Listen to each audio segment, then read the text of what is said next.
Have you ever walked away from a conversation feeling like you agreed to something you didn't actually want? Maybe you stayed late at work again because your manager made it seem reasonable, or you ended up buying something you didn't need just because the salesperson was oddly convincing. If any of this sounds familiar, you're not alone. What you've experienced might be a form of dark psychology, a subtle, manipulative use of psychological principles designed to influence, control, or exploit. This isn't psychology of healing or growth. This is a psychology of power, persuasion, and hidden control. Today, I'm going to walk you through 10 powerful dark psychology tactics methods so effective. Some believe they should be illegal, but here's the twist. I'm not teaching you these tricks so you can use them. I'm revealing them so you can recognize and defend against them, because awareness is your first line of protection. 1. The door in the face technique. Big ask, small trap. Imagine this.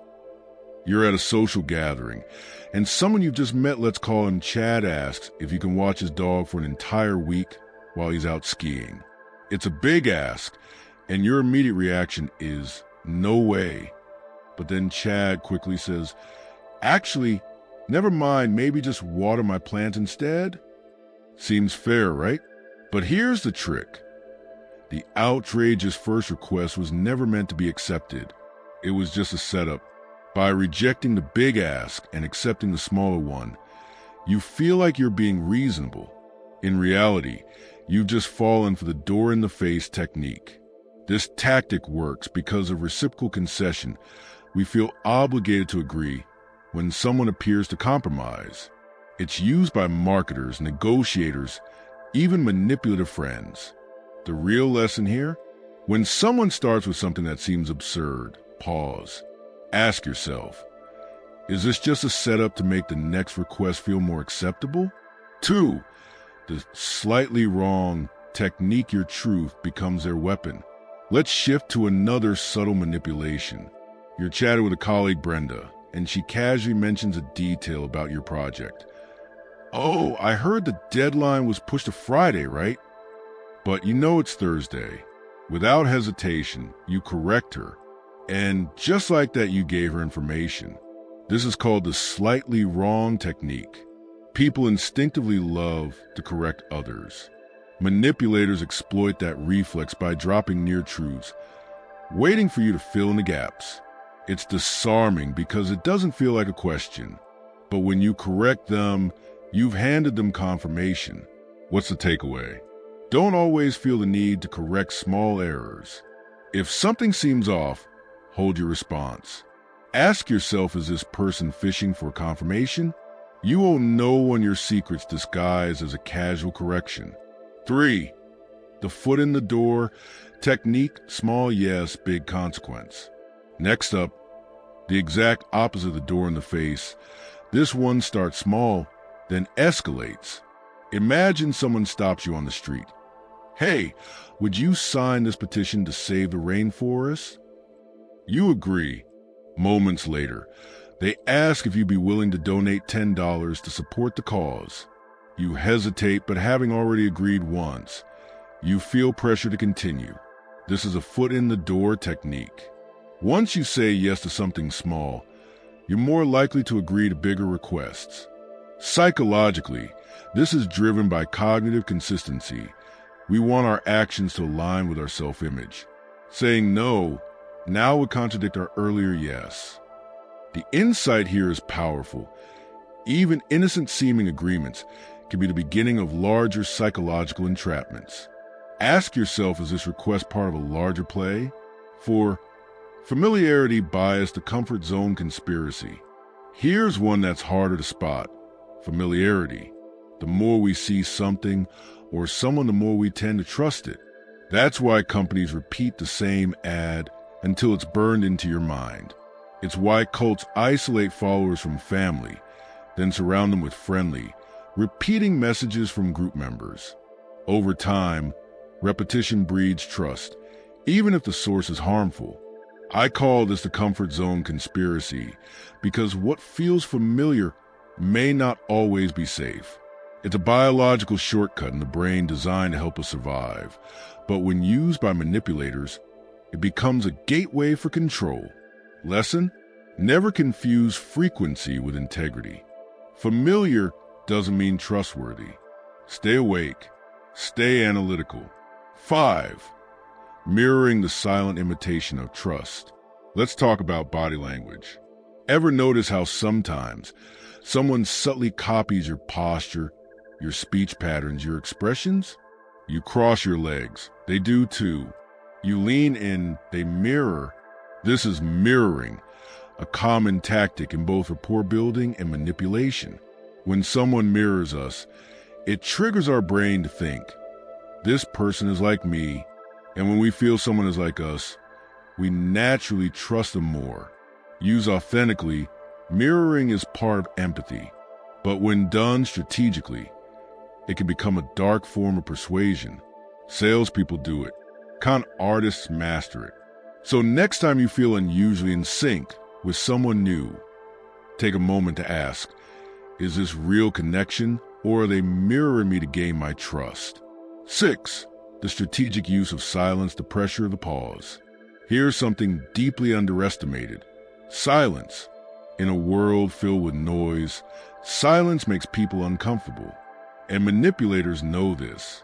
That's why expert negotiators and interrogators use silence as a psychological tool. Ask a question, then wait. People hate the tension.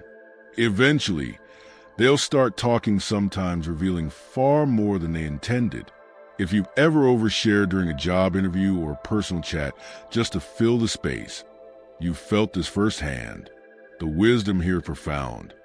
In conversation, don't be afraid of silence. It's not empty. It's powerful. And when others use it on you, recognize the trap before you start revealing what they were hoping you'd say. 7. The power of because the word that opens doors. It sounds absurd, but research proves it. People are significantly more likely to comply with a request if you just give them a reason, even if it's meaningless. In a famous psychology experiment, participants were asked to cut in line at a copy machine. When they said, "May I use a copier?" only 60% allowed it. But when they added, "Because I need to make copies," compliance jumped over 90%, even though the reason added no new information. This is because our brains are wired to respond to the appearance of logic, not necessarily logic itself. Manipulators weaponize this by giving you thin justifications for their requests, and your brain unconsciously says, well, they gave a reason, it must be fine. My advice before you say yes, ask yourself, is this reason valid, or is it just a psychological placeholder meant to bypass your defenses? 8. The name drop when personalization becomes persuasion. There's a deep-rooted psychological trigger when someone says your name. It makes you feel recognized, seen, even validated. That's why con artists, salespeople, and even cult recruiters will say your name more than necessary. They might slip it into casual conversation. Well, David, I know you're someone who sees a bigger picture. Or, Emily, wouldn't you agree this offer is perfect for someone like you? This tactic is powerful because your name is deeply tied to your identity. Hearing it stimulates attention and compliance. But when it's used strategically, it creates false rapport. Here's what I've learned. Just because someone uses your name doesn't mean they respect you. It may simply mean they know how to manipulate human behavior. Be cautious when flattery feels calculated. Authentic respect shows up in actions, not in repetition of your name. 9. The gray rock method, neutralizing toxic manipulation. So far, we discussed tactics used against you. But let's take a turn. What if you're already dealing with someone toxic, a narcissist, an emotional vampire, or a gaslighter? What do? Enter the gray rock method, a strategy for disarming manipulators by becoming boring, emotionally unresponsive, and non-reactive. Like a gray rock, manipulators feed on your reactions. The more you argue, defend yourself, or show emotion, the more they dig in. But when you give them nothing to work with, no validation, no drama, they lose interest. This method isn't about weakness. It's about emotional self-protection. You don't need to win the game. You win by not playing. In my experience coaching clients, this method works incredibly well with people who refuse to engage in rational or respectful conversation. If you can't walk away, you can go gray. 10. Future faking, promising what they'll never deliver. And finally, perhaps the most insidious tactic of all, future faking. This is when someone makes elaborate promises about the future. We'll get married. You'll get promoted soon. This investment will triple next month. But those promises are never meant to be fulfilled. They're simply meant to hook your hope and keep you around. This tactic is commonly used in toxic relationships, manipulative workplaces, and pyramid schemes. It delays your dissatisfaction while giving them more time to extract what they want from you: loyalty, money, effort, or silence. How do you spot it? Look for a pattern of promises without progress. Do they always talk big, but never take concrete action? Are you constantly being asked to wait just a little longer? Hope is beautiful, but when weaponized, it becomes a leash. As someone who spent years studying behavioral psychology and consulting in both corporate and interpersonal dynamics, I've seen how these tactics can destroy trust, drain energy, and silently corrode self-worth. But here's the truth most people miss. Psychological manipulation doesn't require evil intent. Sometimes people use these tactics unconsciously, simply because they work. A manager might foot in the door you into overtime. A friend might future fake your support.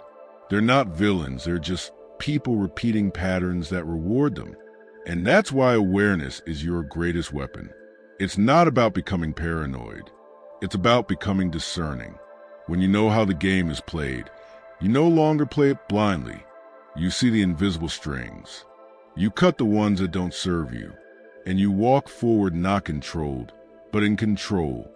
If you found value in what we just explored, if even one tactic, open your eyes, and I encourage you to do two things. 1, share this knowledge.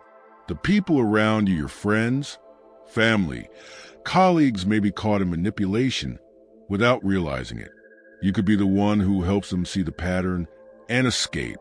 2, subscribe and stay connected. This channel isn't just about exposing the dark side. It's about empowering you with tools to think clearer, live stronger, and protect your mental space. We go deep not just into psychology, but into how to live with intention and freedom. Because when your mind is free, no one can control you, and that's the most powerful thing you can own. They can control the narrative. They can control the stage. But they can't control a mind that sees the script. Anonymous,